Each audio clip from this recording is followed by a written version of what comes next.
Hechos del Espíritu Santo por medio de los apóstoles. En el capítulo 1 se relata a Jesús con los apóstoles y su ascensión, también la sucesión de Judas. El libro de Hechos fue escrito por el médico Lucas alrededor del año 60 al 62 después de Cristo. Se considera que es una continuación del evangelio que lleva su mismo nombre, Lucas. Lo primero que se relata es a Jesús después de la resurrección, estando con sus discípulos por 40 días, instruyéndolos por última vez. Después de eso, Jesús les habla de lo que conocemos como la Gran Comisión, el ir y hacer discípulos a todas las naciones.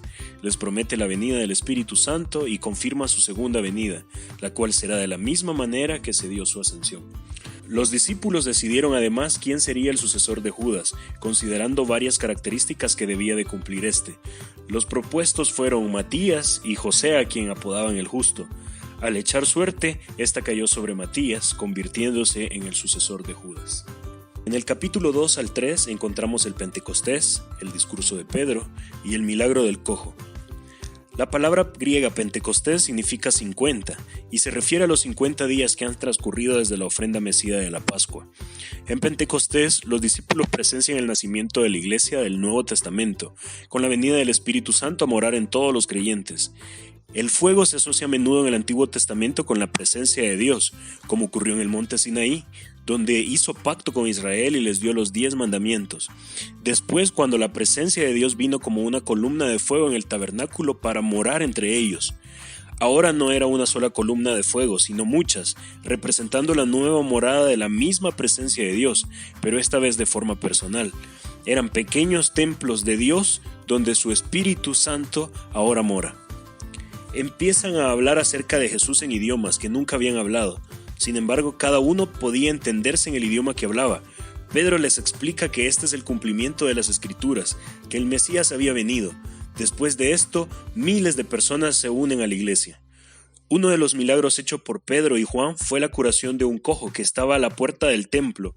Este es considerado un hombre de paz, debido a su atención al mensaje, su recepción y a que su conversión conllevó a la conversión de otras personas. En el capítulo 4 habla acerca de la defensa de Pedro y Juan y la petición de los creyentes. Pedro y Juan fueron capturados por los sacerdotes, donde ellos con mucho denuedo dado por el Espíritu Santo se defendieron.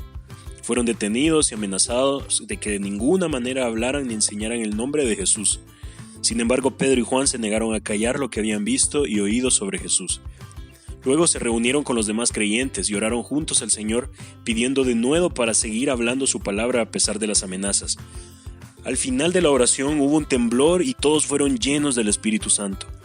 José, llamado Bernabé, es considerado un hombre de paz, debido al significado de su nombre, y su corazón dadivoso al deshacerse de sus bienes para distribuir el precio con su iglesia. En el capítulo 5 encontramos a Pedro y Juan encarcelados, liberados y su defensa. El relato continúa con una pareja que, similar a lo que hizo Bernabé, vendieron una heredad.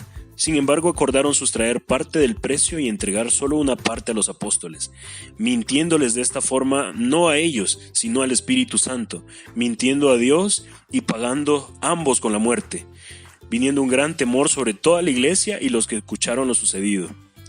Los apóstoles continuaron hablando acerca de Jesús y haciendo muchos milagros, por lo que fueron llevados a prisión. Les azotaron y les amenazaron que no hablaran más en el nombre de Jesús. Ellos salieron del concilio gozosos por haber sido azotados por causa de Jesús, y a pesar de las amenazas, todos los días enseñaban y predicaban el nombre de Jesucristo en el templo y por las casas. En los capítulos del 6 al 7 encontramos la elección de los diáconos y el arresto y martirio de Esteban.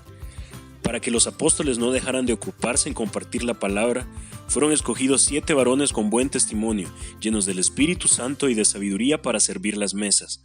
Esteban, uno de los diáconos, hacía grandes prodigios y señales entre el pueblo, algo que no agradó a los sacerdotes, por lo que con falsas acusaciones fue tomado y traído al concilio, donde haciendo referencia a 50 citas de 10 distintos libros del Antiguo Testamento, Esteban repasa la historia de Israel, mostrando cómo vez tras vez han rechazado a Dios y sus mensajeros. Llenos de rabia, los sacerdotes como fieras arremetieron sobre Esteban, apedreándolo hasta morir, el cual clamando en voz alta dijo: «Señor, no les tomes en cuenta este pecado». Lucas nos presenta a un líder religioso llamado Saulo, quien da su aprobación de lo sucedido. En el capítulo 8 encontramos la persecución de Saulo, predicación a Samaria y la conversión del etíope. Saulo perseguía a la iglesia con todas sus fuerzas, entrando casa por casa, arrestando y matando a los cristianos, lo que provocó que la iglesia se esparciera por toda Judea y Samaria. Felipe continuó predicando a Cristo en Samaria, donde un mago entendió que el Espíritu de Dios no se obtiene con dinero, sino al arrepentirse y recibir el perdón de Dios. También se relata sobre un funcionario etíope, que después de discutir con Felipe sobre el profeta Isaías, este decide unirse y creer en Jesucristo, confirmando su decisión por medio del bautismo en agua. El etíope es considerado un hombre de paz por su disposición a creer en Jesús y al tener una posición que le lleve a poder transmitir su palabra a su nación. En el capítulo 9 encontramos la conversión e inicio del ministerio de Saulo y milagros de Pedro. Saulo decidió atrapar y matar a los discípulos de Jesús. Yendo cerca de Damasco, le rodeó un resplandor de luz, que era Jesús mismo preguntándole por qué peleaba contra él.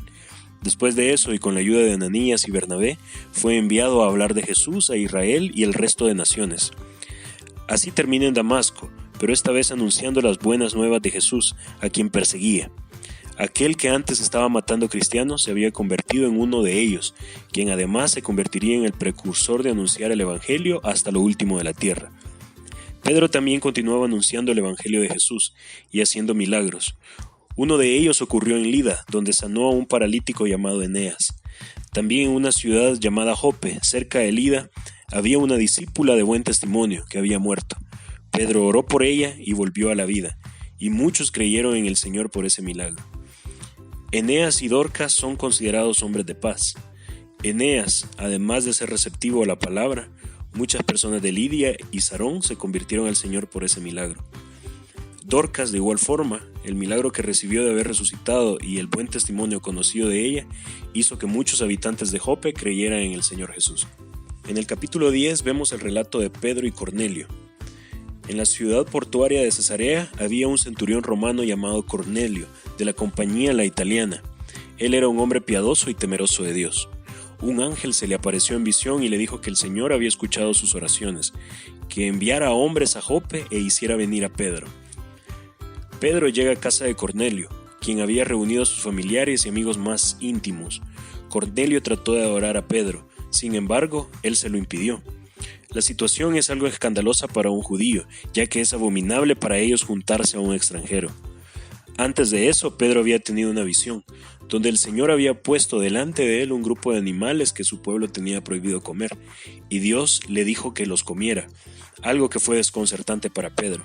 Sin embargo, aunque fuera algo inmundo, Dios lo había hecho limpio. La visión era para prepararlo para este momento, donde se daría cuenta que los gentiles también serían limpiados por el Señor, y en ese momento, después de hablarles de Jesús, recibieron el Espíritu Santo. Cornelio también es considerado un hombre de paz, por su receptividad al Evangelio de Jesús y su posición que sería de mucha utilidad para expandir el Evangelio de Jesús. En el capítulo 11 y 12 vemos la situación de la iglesia en Antioquía y a Herodes. Reportes de la iglesia en Antioquía mostraban cómo más personas, entre ellos griegos, se convertían al Señor, por lo que enviaron a Bernabé, quien continuó anunciando el Evangelio de Jesús, que además trajo a Saulo a servir con él. En Antioquía fueron los seguidores de Jesús llamados cristianos por primera vez. Pero ese mensaje quiso ser detenido por Herodes Agripa, nieto de Herodes el Grande, quien se propuso perseguir a los cristianos. Este mató a espada a Jacobo, hermano de Juan. Herodes apresó a Pedro, el cual fue liberado por un ángel, y se reunió de nuevo con los cristianos. Herodes ya no pudo encontrarlo.